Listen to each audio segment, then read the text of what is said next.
ডিম আর বেসন দিয়ে খুবই মজাদার একটা নাস্তা বানাবো। অবশ্যই ভিডিওটি স্কিপ না করে দেখতে থাকুন। আসসালামু আলাইকুম, আশা করি যে যেখানে আছেন সবাই অনেক ভালো আছেন। আলহামদুলিল্লাহ আমরা অনেক ভালো আছি।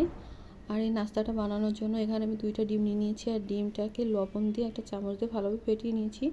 তারপর সামান্য একটু তেল দিয়ে খুন্তি দিয়ে সব দিকে তেলটা ছিটিয়ে দিচ্ছি।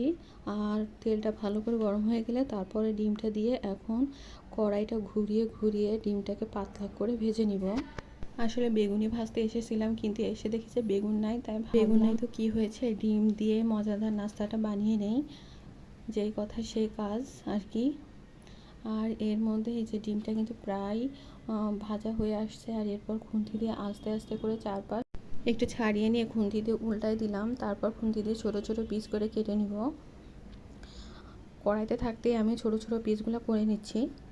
এই নাস্তাটা খেতে কিন্তু খুবই মজা হয়। আর এই নাস্তাটা প্রথমে আমি আমার মার কাছ থেকেই খেয়েছি, মানে আমার আম্মু এই নাস্তাটা করিয়ে খাইয়েছে। আর খাওয়ার পর থেকেই তো আমি ভাবছি যে নিজেও একদিন বানিয়ে খাবো।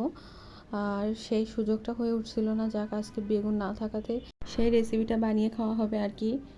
তারপর এই যে খুন্তি দিয়ে কিন্তু সব ডিমগুলো পিস পিস করে কাটা শেষ আমার। এরপর একটা বাটিতে করে উঠিয়ে নিচ্ছি ডিমগুলা খুন্তির সাহায্যে। তারপরে গরম কড়াতে ভাজার জন্য, মানে নাস্তাটা ভাজার জন্য আমি তেল দিয়ে দিলাম। আর তেলটা ওখানে গরম হতে থাকুক। আর এখানে আমি বেসনটা গুলিয়ে নিব। এখানে ফরচুন বেসন নিয়েছি। এটা হয়তো বা বাইরের দেশের বেসন হবে, ফরচুন দেশীয় না হয়তো বা।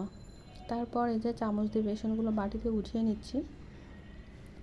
আর তারপর এখানে দিয়ে দিলাম সামান্য আদা বাটা, সামান্য রসুন বাটা, লাল মরিচের গুঁড়া, দিয়ে দেবো পরিমাণ মতো লবণ, দিয়ে দিচ্ছি বেকিং পাউডার, দিয়ে একটু সামান্য করে পানি দিয়ে এটাকে ভালো করে মিশিয়ে নেব।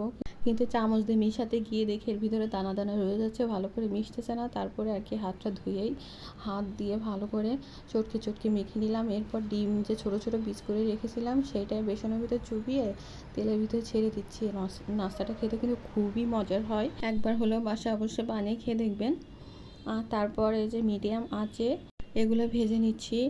আর এই ব্যাটারটা কিন্তু অবশ্যই পাতলা করে করতে হবে, মানে বেগুনিতে যেভাবে আমরা একটু ঘন করে করি ওভাবে করলে হবে না, একটু পাতলা করেই করে নিতে হবে।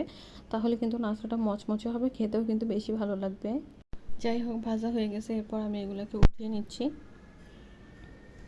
এরপর দেখি আমার বেসনের ব্যাটার কিছুটা ঠিক থেকে গেছে, তাই ভাবলাম একটু আলু দিয়ে চপ বানিয়ে নিই। আর এই আলুগুলোকে আমি মানে ছুলে নেইনি, জাস্ট একটু পানি দিয়ে ভালো করে পরিষ্কার করে তারপর কেটে নিয়েছি, পাতলা পাতলা পিস করে কেটে নিয়েছি।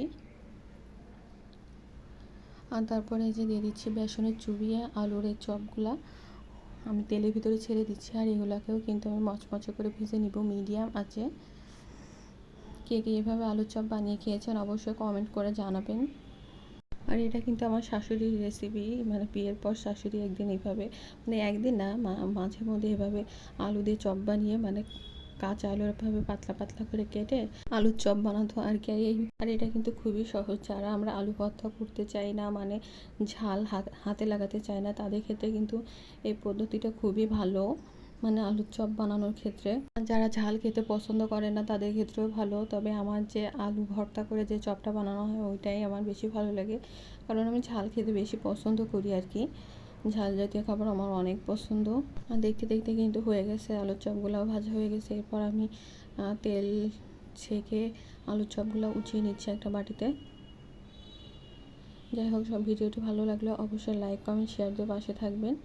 আবারও দেখা হবে কোনো এক ভিডিওতে। আজ এই পর্যন্ত, আল্লাহ হাফেজ।